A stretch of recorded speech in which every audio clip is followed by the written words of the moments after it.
This video is a presentation by my good friend and good friend of HVAC school, Ty Branaman. Ty is one of the most dynamic educators in our space and has incredible chops doing almost every job that there is to do in the HVAC industry. And in this video, he's talking about Gen Z, the youngest workers who are entering the workplace. Many of you already are working with folks from Gen Z, and there's some different approaches that work with Gen Z. Rather than us kind of having the old school kids these days type of mentality, it's helpful for us to think more open-mindedly about how to really make these younger workers work well in the workplace. I just said the word work way too many times just there. Anyway, big thanks to Ty. Big thanks to all the sponsors, speakers, everybody who made the 4th Annual HVACR Symposium go. We are doing it next year. There are limited spaces. It's going to open up soon, so if you want to attend, please get your tickets quickly. But you can also get all the presentations by going to hvacrschool.com/symposium. And you can pay $22, get the virtual ticket, still on sale, and watch all of the presentations right on there. Big thanks especially to ACA and MeasureQuick and all the other sponsors who made it possible, and everybody who sacrificed their time to come down and invest in trades education.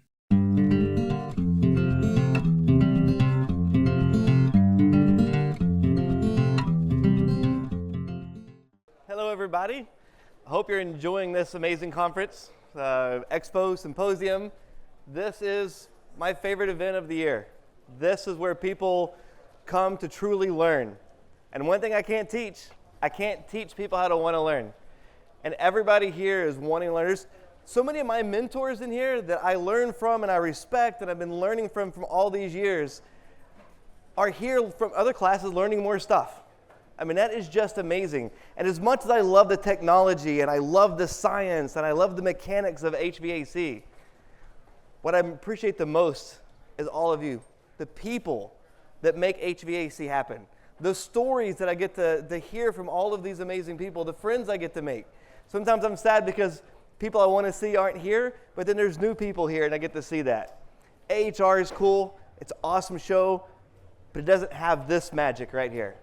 It's the people, it's all of you that make this. And this is a great, and I really appreciate you allowing me to be up here and talk. What I'm going to present on today, I've never talked about before. I've redone my presentation. I don't know how many times I lost track. At 2 in the morning, I thought, you know what, it's going to have to be good enough.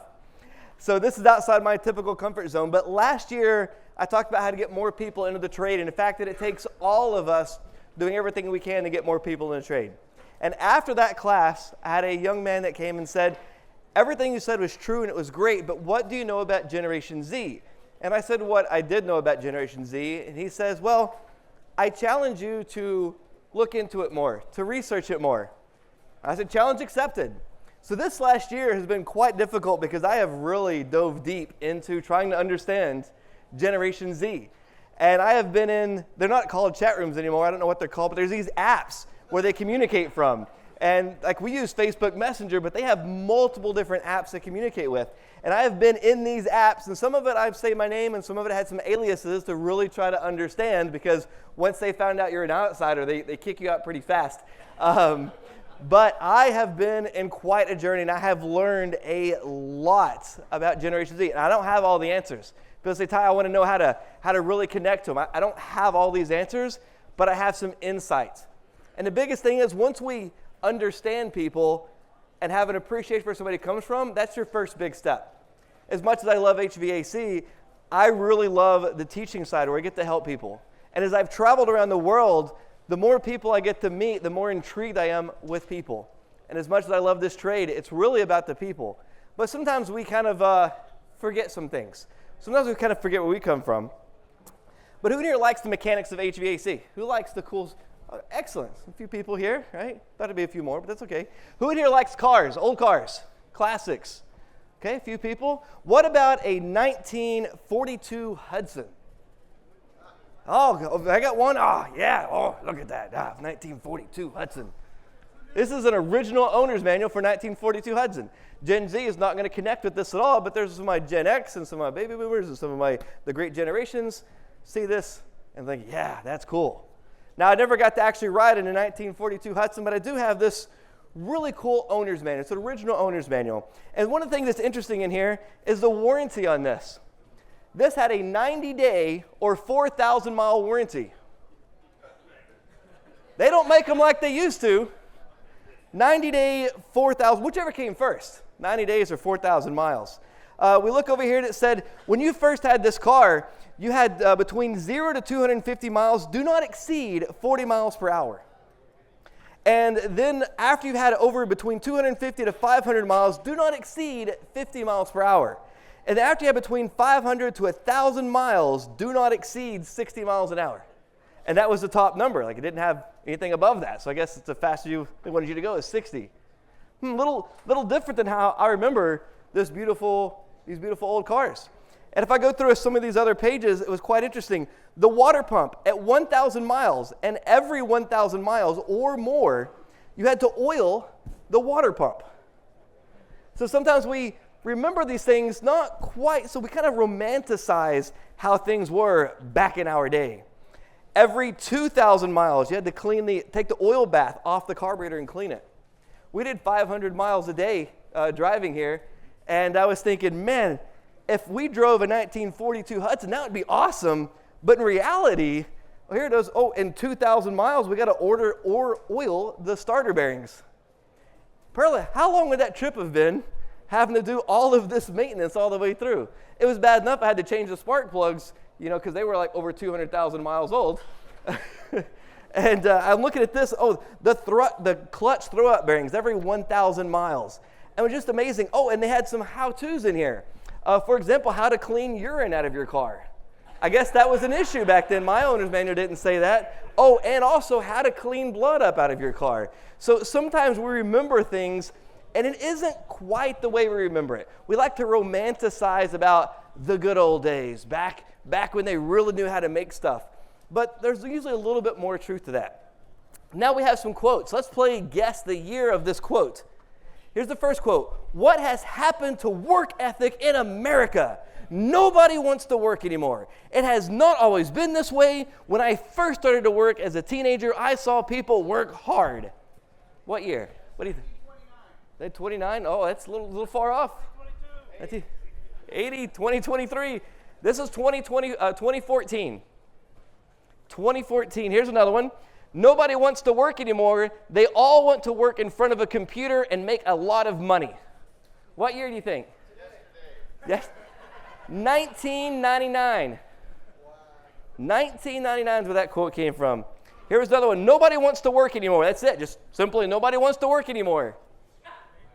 1979. I got to pick up that old. 1979, somebody had said that. Here's another one. I heard somebody say the other day that everybody was getting too darn lazy and nobody wants to work anymore. That's the truth if I ever heard it. What? 1952. 1952. That's right on. How did you do that? Yes. 1952. Yeah. So these new generations, man, goodness. How about this one? Faced with a shortage of labor when unemployment is widespread, nobody wants to work anymore. There is work for 15 to 20 people at my place, but I only get 2 to 5 workers because of unreliable labor. 1937. How about nobody wants to work anymore unless they can be paid enough wages to work half the time and are a loaf off for the other half of the time. 1922. Nobody wants to work as hard as they used to. 1916. Labor is scarce, high, and very unreliable. Nobody wants to work for wages. 1905. Miss Susan Tollison, she said, today's children are spoiled by too much spending and going. 1938. And the last one here, the children now love luxury. They have bad manners, contempt for authority. They show disrespect for the elders. They love chatter and place of exercise. Children now are tyrants, not the servants of their household. And it goes on. It's quite a long speech. But this is from a guy called Kenneth John in 1907. 1907. So when we say, this generation doesn't want to work anymore, that's nothing new. That's been said a long time ago. I remember my dad's friends saying the same thing about my generation. We're Gen X. And Gen X is like, yeah, we're hard workers. Well, if you look at all the other sayings, every generation said that same thing. The difference is people grow up in different environments. Every environment's a little different. And Generation Z, which is 25 and younger, growing up in a different generation, a different time. Now, when I say 25 and younger, it's not like there's this exact dividing line. There's micro-generations. There's people that relate to more one generation than another. For example, when you talk about Generation X, ending in 1980, there's people that are considered millennials that are actually very much Generation X, and there's some people that are Generation X that connect more with the millennial generation, or what they call Generation Y. So there's always going to be some in-betweens in there, and that's okay. We're not talking about defining one person by their age. We're talking about a generalized concept. So a lot of this is going to be generalization. And Generation Z has grown up with a lot of differences. One big thing is there are 5 different generations in the workplace right now. That's got to be some kind of a record. 5 different generations. You have the traditionalist, also called the silent generation. Your baby boomers, not meaning any disrespect. That's been a term now, but it's still the baby boomer. Generation X, it's me. Millennials are called Generation Y, Generation Z, and now there's even a new one in school right now called Generation A or Generation Alpha. Still in the works.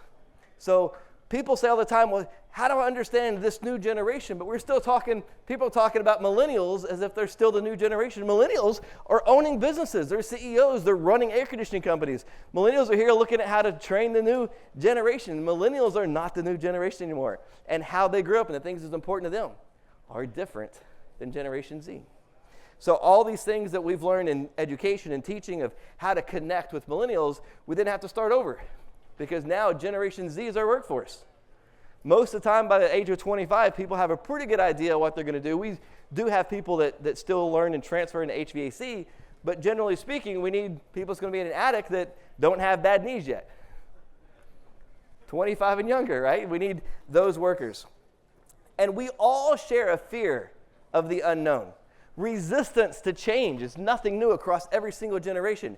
Emotions, we'll have emotional ups and downs, every single one of us. It's like we're human or something. And we're experienced failure, and we've also experienced excitement. Gen Z is no different than that. Human beings, people, they're going to connect to their environment, products to your environment. The foundation of understanding how somebody behaves is empathy. The foundation of understanding how somebody behaves is empathy. Empathy is used a lot. Oh, we need to have empathy, or empathy, I'm tired of hearing about empathy, but simply understanding the foundation of how somebody behaves, understanding somebody else. A lot of other cultures I've been to, countries I've been to, just simply understanding and having an open mind to somebody else's point of view, simply empathy. So instead of us blaming, oh, these kids don't want to work anymore, let's have a little bit of empathy. Let's look into a little bit of their lives. And both have to change. It's not just saying that we're going to adapt everything to Generation Z, but there's some things that we can definitely do to help make that go smoother. Generation Z has faced many challenges that we didn't have to experience, such as school shootings. They have to be worried if somebody's going to be coming through the door. They've had friends, because now it's a much bigger environment. They are online. They have friends in schools that have had to deal with school violence and things that we didn't have to deal with. Back in our day, you had to upset with somebody, you take it out in the parking lot. Right? Nowadays, it's a whole different environment. So there is a fear factor naturally involved that we have to deal with. They're also used to an unstable economy. You figure the Great Recession, and then also you had COVID-19, 2 big economy disruptions in their life. So these are things that make impact. They've seen their parents struggle. They've seen their parents have to deal with financial side of things. And the physical and the digital worlds are one. So we've grown up, we've had to adapt to the digital life. We've had to adapt to, well, first it was emails, and we adapted to text messages, then we adapted to all these other apps and communication. Towards Generation Z, they've grown up with that. They've grown up with the phones readily available, the internet, in school, having computers. This is something they've grown up to. It's their natural environment. Towards me, I've adapted, and I feel like I've adapted pretty well, but it's not my natural environment. I am native analog to where we have native digital. That's what they're comfortable with. Having a communication, whether it's face-to-face or a communication, whether it be digital, it's still communication. and they have friends in a much larger area. It's where we have friends that's usually in our local area. Millennials typically wanted a life-work balance. That was a big importance to them. Whereas Generation Z, they want a solid work environment. They're looking at, a lot of times, compensation, being well compensated because of the financial issues they've had. They also look for some flexibility and stability. They can make a lot of work. They can make other work on the sides. They have all these streaming things that they do. They have different podcasts, different shows. There's a thing called Twitch that I don't really understand, but somebody plays a video game and people watch them and they get money for it. There's other ways that they can make money, not enough to fully support them, but there's multiple ways of making money. So when you're talking with somebody for Generation Z, money's going to be a big factor, more than the work-life balance. What's interesting is Generation Z has more of a tendency to work harder, longer hours. They're more likely to blur the work and the personal life as long as they're enjoying it. Man, that sounds like me. Like, I'm always talking HVAC and just about everything I do. My personal life of HVAC and my professional, it's like this blurred line. A lot of us in here are like that. We talk about stuff and it always ends up being HVAC. The Generation Z, they're naturally wanting it. They're driven. They have something that they want. They want the financial stability. Now, one of the issues with that is when we hire somebody, we want to pay them the least because they don't know anything.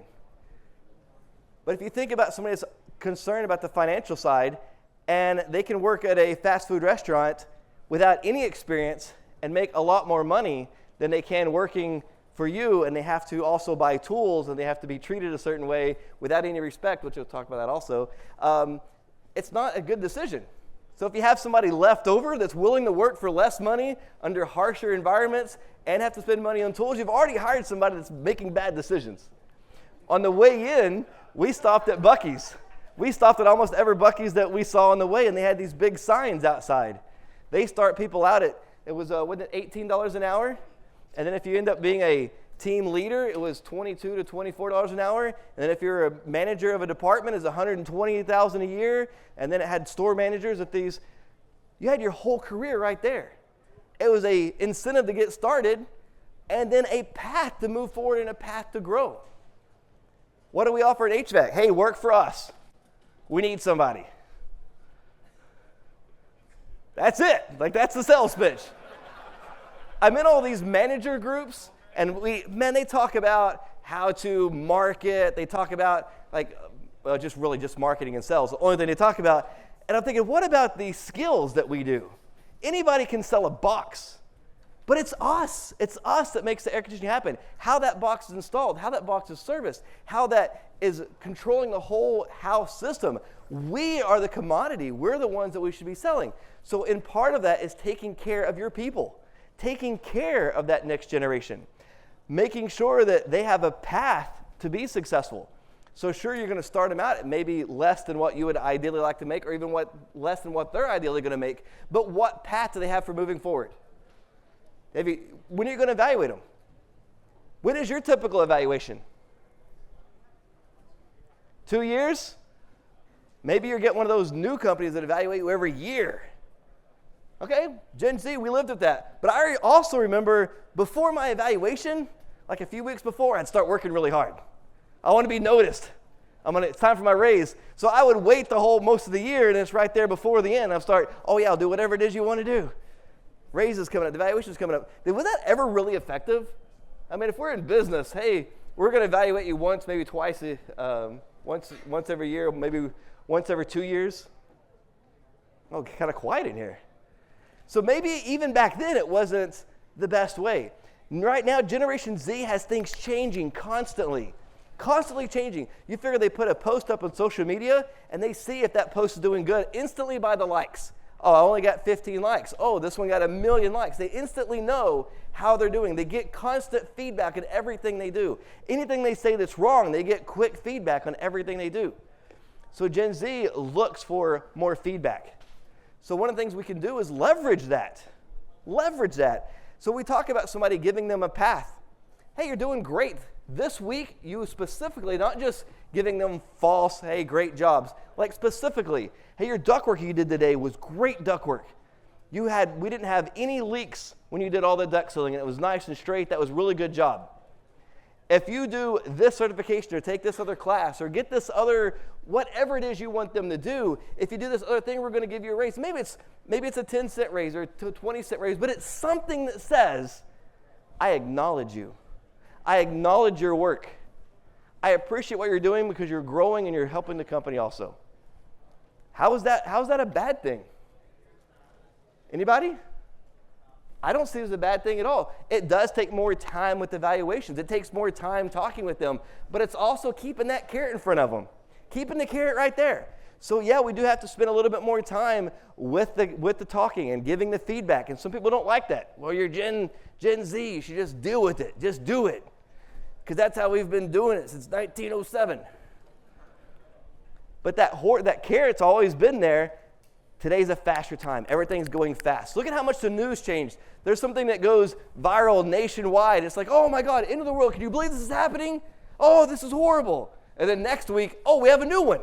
Oh, this is the end of the world. This is exciting. This is incredible. Oh, maybe even 3 times in that week. Oh, here's the new thing. It's going to be the end of the world. Times are changing fast now, and they've grown up with this fast change, fast change, fast change. We're going to have to adapt to that. You don't have to adapt to that. You can continuously wait and only hire Gen X and only pay them the top dollar and only hope that their knees hold out until they turn 90. Or we can make some changes now and realize that the Generation Z is going to be the future. The millennial Generation Y is already working. Let's get Generation Z excited about air conditioning. Let's get them into this, and let's give them a path where they can grow. Let's give them a path where they can learn more. Another thing that's big about Generation Z, they don't want to be told to do something. They want to be told the why, and then let them figure it out.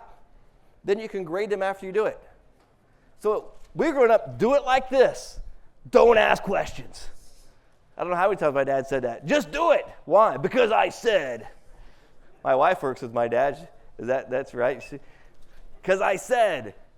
Okay, well, it worked for us because we didn't have a lot of options, but now there's information everywhere. They can look stuff up. There's constant information flowing everywhere. So if you explain to them the why, then let them figure it out, and now they feel like they've accomplished something. You let them be a part of their story. Let them be a part of that. For example, braze with nitrogen. Why? Because you're supposed to. It's the in thing right now. No, hey, let me show you a TXV. We're going to open this up. Look at all the stuff inside of this TXV. Oh, all TXVs are bad.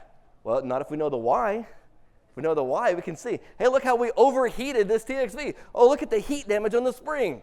Oh, they just don't make them like they used to. The why is a big, important factor that we didn't get the luxury of having, but the new generation, that's what they want. They want the why. They want to be able to build their story.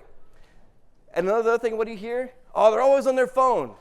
You have the whole wealth of internet on your phone. I remember when I had a problem, we carried quarters and we went and had to call in for tech support. Or they would send a fax to the office and you'd have to drive back to the office. You had this horrible page. Or you had the radios if you were at a high-end company. Unit 3 to base. Base, go ahead. Can you send somebody over here to this job site? Yeah, what do you need? I just need somebody to come over here. What do you need? Just can you send somebody by? Yeah, why? My ladder blew off the roof. Right? Happened to me. Happened to me. But the information is flowing freely now. People have access to tons of information. They want to try their life. They want to build their life. And they want to be treated with respect because they believe respect is a decent human courtesy. And I thought, man, I remember my dad just told me that. He said, Ty, everybody gets a level of respect. And from that point, they can build on that level of respect, or they can automatically reduce from that level of respect. But I remember my dad saying, everybody should be treated at the level of respect. And then from there, they can increase or decrease. What Generation Z doesn't like is to come in and be like, you're a nobody because you haven't done your time. Once you've been doing this for 10 years, then you can come talk to me. And then 10 years is like, once you've been doing this for 15 years, well, then it's 20. Well, once you've been doing it for 20 years, well, then it's 25. Once you've been doing it for 25 years, it's like, man, it's never ending. Because why? The respect was never there. Let's be honest, the respect was never there. So when we have people come in and want to work in our trade, we should be excited. We should celebrate that. Hey, this is a trade I love. I love this trade. I want to share it with you. If you're interested in this trade, let me give you some tips. Let me give you some advice. Let's let you work forward. Another thing they like to do is to be able to build their own story. So instead of having this ladder, well, if you're an installer for long enough, we'll let you do maintenance. And if you do maintenance for long enough, we'll let you do service, maybe. But if you're a really good installer, we're still not going to let you move up because we need good installers. So you're going to have to stay there for the rest of your life. Eternity. And eternity for Generation Z is a year. Eternity for me is a year. Like, things change so fast now. It's just, the world is a different place every year. Every 6 months it seems to be a different place. So giving them the path. They want to build a path. And they're typically not excited to go to college because they've seen their parents saddled with college debt. It's not just the college debt. It's the fact that the interest keeps growing and growing and growing. It's not the fact they agreed to pay that back, but the fact that the interest grows. And they've seen their parents suffer.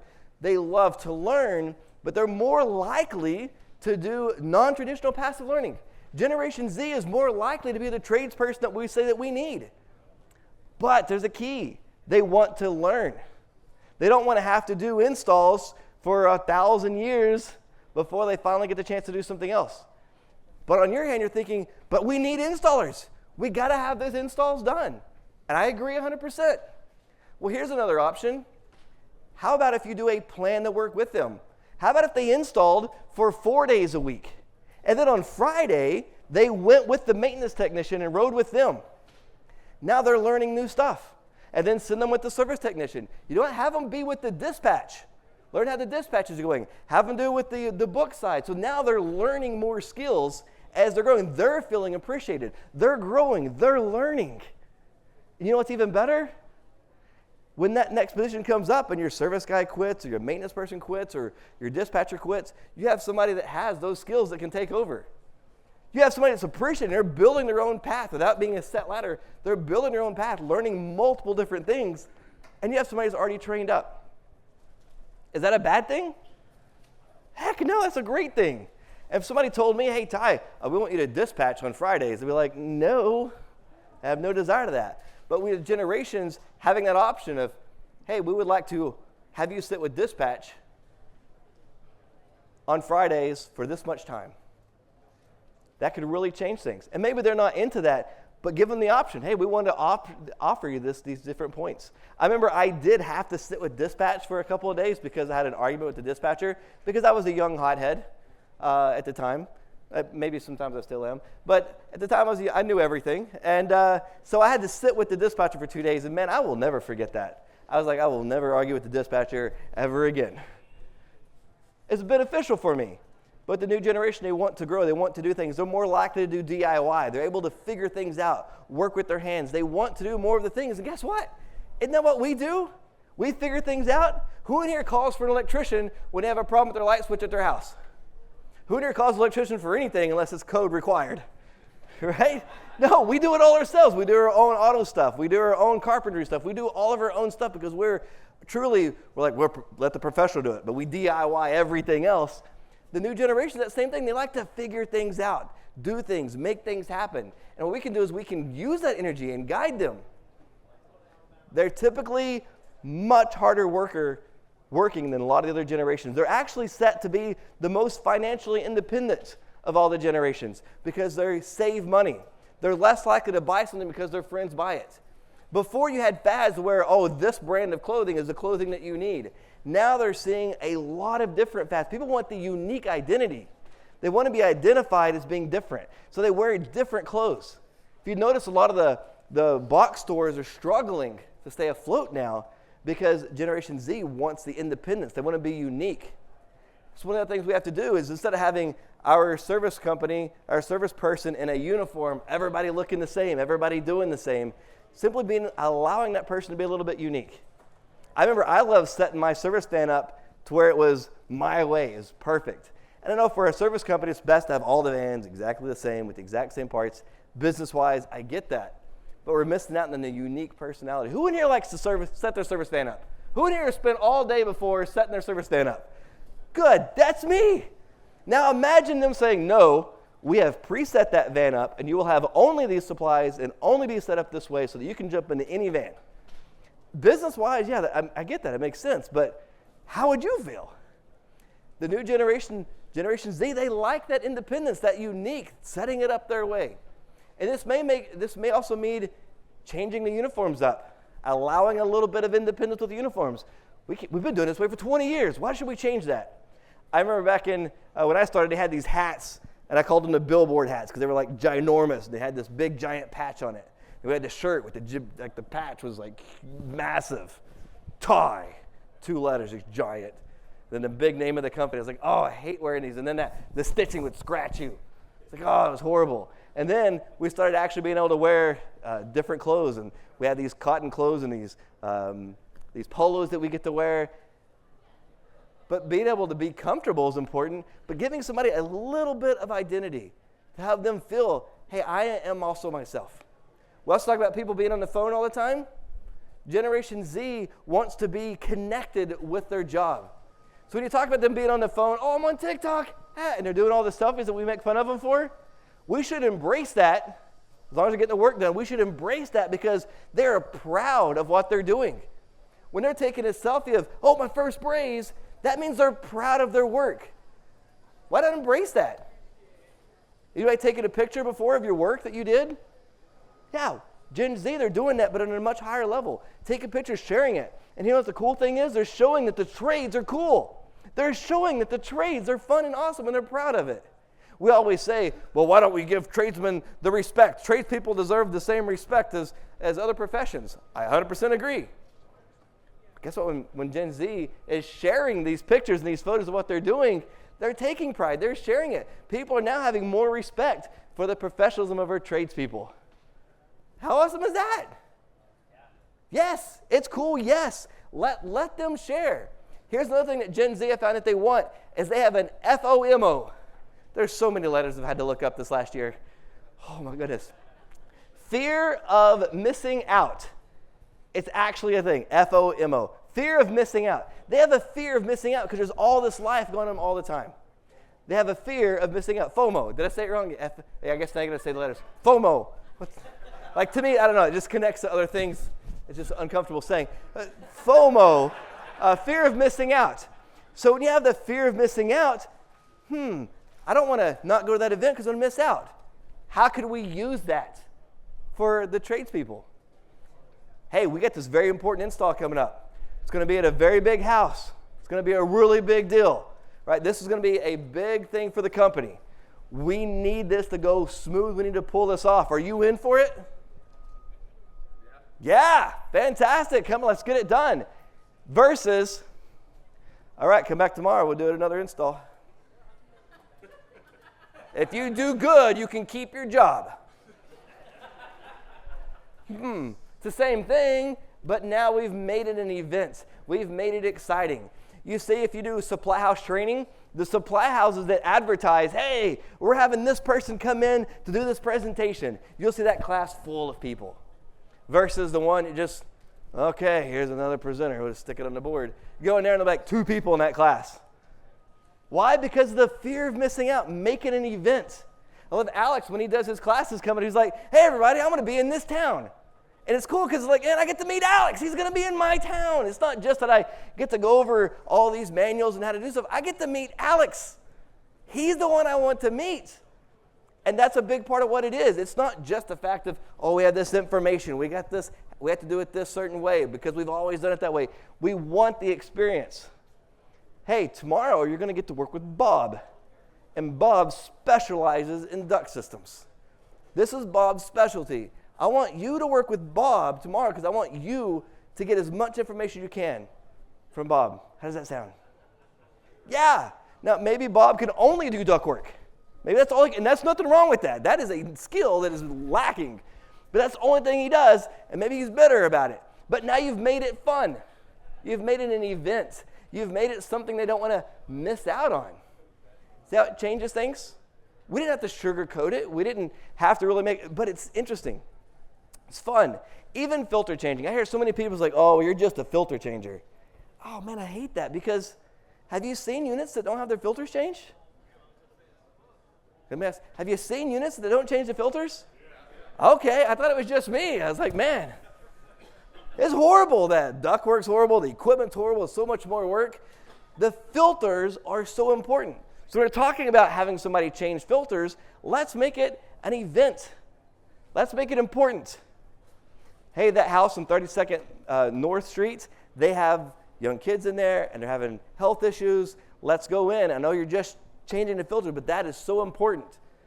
The health of that child is very important. Or we get this commercial building. They're doing all of this medical stuff in there. Those filters, they must be changed, and make sure you're taping off the side because these contaminants can come in and really mess up that process, that manufacturing process. Man, I have importance to it, and we're not making stuff up. It's literally true. Filter changing is so important. Maintenance is so important. We need to make sure that when you go out to this customer's house, you can look for anything that could possibly go wrong with that system. They're going to be running through 110 degrees this summer. They have kids in there. They work from home. I need you to go through every possible thing and find out anything that could possibly go wrong with that system. Can you do that? Is that an important assignment? Can you handle that task? Yes. Yes, let's do it. Let's make it happen. You see how a little bit of change in that can make it important? Also celebrating them. One thing that the millennials liked was typically, and I don't mean this rude, but everybody got a trophy. Everybody got acknowledged. Generation Z doesn't want everybody to be acknowledged. They want to be acknowledged for what they do good. Simple things such as a handwritten letter. Hey, I think you did a great job on whatever project that you did. A handwritten letter goes great because they're bombarded with information constantly. Emails and TikToks and text messages and 27 different communication apps that they have. Information comes through constantly, in one and out the other. But when you have a handwritten letter, just a few words that say, hey, I appreciate specifically this one thing and what you did, goes a long ways. Also, face-to-face goes a long ways. In a digital world where everything is digital, taking time out and taking somebody to lunch or taking somebody as a student to the side and say, hey, I really appreciate what you did on this. You went out of your way. You did great. It's awesome. And even if they do wrong, well, Bob, you did wrong the other day. It didn't really turn out the way we wanted. They already know they did wrong. It can't let us down. So if we do these other changes, we do these modifications, you think we can solve that problem next time? Yes! The person smiled. Yes, I just told them they did wrong, and we need to make it better. They smiled. Wow, we're improving people. We're getting it better. It's like almost like it's a human issue. It's like if we care and respect other people, they can be successful. And if they're successful, guess who else is successful? All of us. To him, all of us are successful. There was a company as a doctor's office, and he said he focused 100% on customer satisfaction. It was all about the customer. But in 2 years, he had a 100% turnover rate. 100% turnover rate. Sound kind of familiar? Maybe your company has a high turnover rate. One thing that they missed out was the people. If we're not taking care of the employees, how are the employees going to take care of that customer? If they hate their job, how are they ever going to do anything that they need to do for your customer? So we always talk about customer service, customer service, customer service. Go do it. Take care of that customer. You treat them with respect. Sometimes it makes short-term results, but in the long term, okay, I'll do what I have to do until I get another job landed because that's what I'm going to do. Typically speaking, Generation Y, the millennials, would work someplace about 2 years, but Generation Z is more like 3 to 5 years. Now, that may not still seem like a long time, but they are more stable. They're looking for that longer-term job. They want that. It's what we want too, right? But there's a few things we just have to change. Treating them with a little bit of respect. Yeah, we have to get that job done. Sometimes we have bad days and it's hot in an attic and I can't be nice all the time when it's 200 degrees in the attic and we're putting the unit in the attic, which also doesn't make sense, right? But then we can stop and say at the end of the day, hey, we had a rough day today. I snapped at you. I apologize. Here's what I'm trying to accomplish. Let's talk about it. On the drive home, you're already driving home anyways. Instead of yelling at the traffic, because it doesn't change. Something as simple as taking the human aspect. Said, hey, we respect you. The other thing is, a lot of women are excited about getting into trades, doing all the trade stuff. And I did a few videos about women in the trades, and wow, I didn't realize that it still upset men. Are we in 2023? Because I didn't realize that was a thing. My mom grew up working. I grew up with my mom working with my dad. My wife actually works with my dad, climbing up on roofs, doing metal work. Like, women can do pretty much anything a guy can do. And if that offends you, I really strongly encourage you to have some empathy. Talk to some people. Talk to them first. Because we need people in the trade. I don't remember saying, hey, we need white men in the trade. No, we need people in the trade. I don't care if somebody has a men bun. For some reason, that upsets people. Hey, I don't care if you have a men bun. Come in, let's start learning air conditioning. And guess what? If they have a different political viewpoint than you, it's okay. Don't talk about it. They don't have to have the same political viewpoint. And it doesn't matter which one you're thinking, because I've seen people take one and the other one's the enemy, no matter what. Cool, leave that stuff on the news. Because as a human, we can connect. I have friends in Ireland, friends in Saudi Arabia. I got friends in, goodness gracious, Europe. Israel. I got friends that are in jail. I got friends that are in the police force. I got friends that are atheists. I got friends that are full on. I got friends from all types of walks of life. It's because I'm looking at what we have in common, not for our differences. As long as you have respect for me, we're going to get along. When you lose the respect for me, now we have an issue. But it doesn't matter all of our differences. Look around you. Look at all the people in this room. Everybody has a little different life experience. But look at all the people you can talk to. It's amazing the stories you get, because it's focused on what we have in common. The goal of getting this job done. And that's one thing I love about traveling around this country, is all the different people and all the different viewpoints. And sometime initially, I kind of get my guard up. Whoa, hey, oh, well, it's not cool. And then I start thinking, wait, that bothers me. Maybe it's my issue. And most of the time it is. So we need people in the trade. We have to look at, hey, maybe hiring a different cultural person. Because today's generation, Generation Z, has grown up with a lot of different cultural aspects inside. And I know it's a dangerous area talking about cultural stuff. But really and truly, they've grown up in school being all different types of people in the schoolroom. They're used to working with that. Hey, they want to work. They want to be successful in the trade. Bring them in. Let's work. Of all the stuff that I've been through and I've looked at and read, this book has been the easiest to understand. So if you really want to understand Generation Z, Unlocking Gen Z, it's by Hannah Grady Williams. I have no connection. I've only typed to the author one time. I have nothing to benefit by this, but this book right here really helps you understand Generation Z. If you're an instructor, I strongly suggest getting this book, because there's so many little details about how Generation Z thinks, how they work, understanding the environment they grew up in, and some small changes we can make. And really, one of the things I found is giving somebody a little bit of respect. Hey, we're going to be working together. One student that I had, they went to work for a company. They get their EPA license on their own. They bought some tools on their own. They went to work for Bob's Air Conditioning. They wanted to go to work for Bob's Air Conditioning. They went and applied for Bob's Air Conditioning. Bob, I want to come work for you. I want to be a tradesperson. This is the career I want to have. Bob, will you hire me, Bob? Bob, well, you need to go to school. Okay, so they said fine.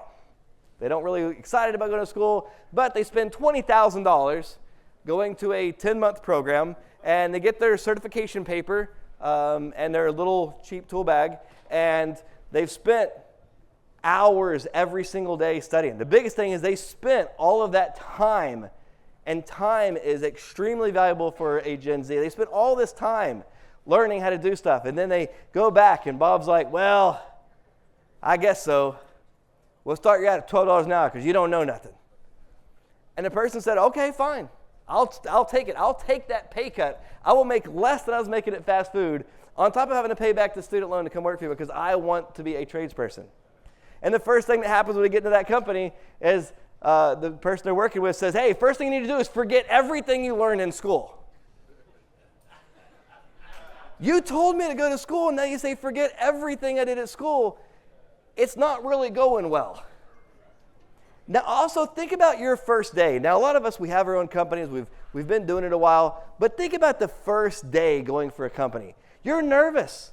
Like, you don't even know where the front door is. You go to the front door, and the office person's like, no, you're supposed to go in the side door with everybody else. I didn't know. Oh, you can't park here, so we're going to tow this vehicle. Somebody move this car. Or, okay, everybody's going on. You're nervous. You're standing there. Oh, yeah, forget about you. Go ride with Bob. Who's Bob? Bob's van. Go ask around. How was that for an experience for your first day? I've been through multiple companies with that exact scenario. Hey, we're starting. Hey, I've been in schools. Hey, okay, just go sit in the classroom. Wow, man, I really appreciate that respect as a human. Making it that experience, somebody starting, thinking ahead of time. Hey, when you come in, wear these clothes. You're going to be dirty. You're going to need to bring a lunch or don't bring a lunch, whatever it is. Here's where the front door is going to be. And then when you get there, have a plan together and actually celebrate them. Have them be excited that you're there. You can simply walk up to somebody and look them in the eyes. Hey, thanks for coming in. We're glad to have you here. We're going to have you work with Jim today. How does that sound? Does that sound good? All right, you have any questions for us? All right, at the end of today, I want to meet with you. I want to hear how your first day went. Did that cost me anything? No, but you know what? The benefit of that communication will last a long time. But not just the first day. Continuously, every week, check on them. Give them a call. Give them a little FaceTime chat. Hey, just want to check on you, see how things are going. They found out that Gen Z responds greatly when somebody's walking to get coffee and they simply make a detour and say, how you doing? You doing okay? You doing good? Need anything? Fantastic. Look, he's smiling. He's not even my employee. He's smiling. They said that makes all the difference in the world. And I hear people say, well, Ty, yeah, but we have a business to run and we don't have time with all that stuff. It's amazing how we can be so nice to our customers. Hey, sir, how you going today?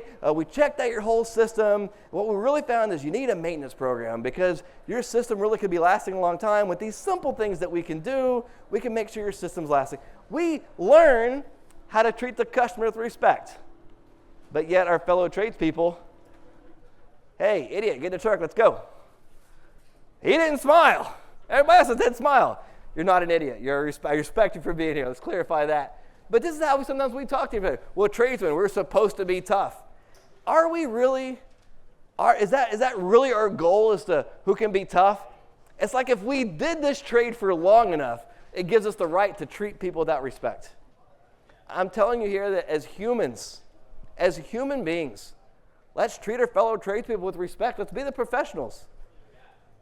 Right? That's a simple little thing with respect, the human aspect of it. How are we doing on time? Oh, man, perfect. I normally don't make note cards. I have a ton of note cards here that I missed.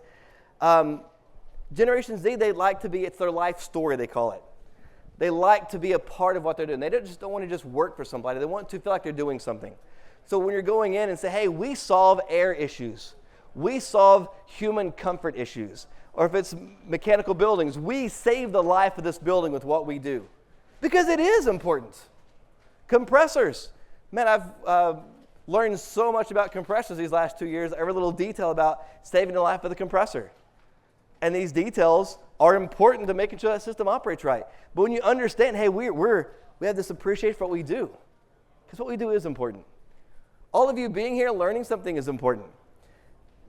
So unfortunately, I didn't get to cover everything that I thought that I could cover, because I'm an optimist.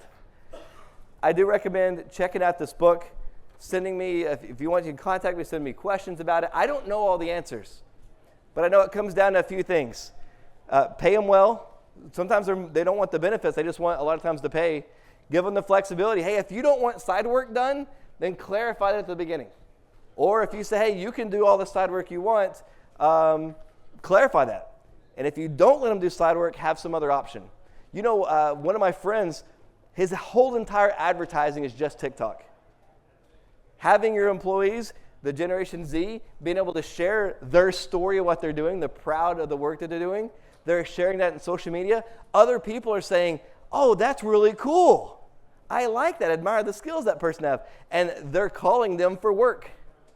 Generation Z is telling their parents and their friends and their other homeowners and their businesses about Bob over here and the good work Bob does and how excited he is to be at work.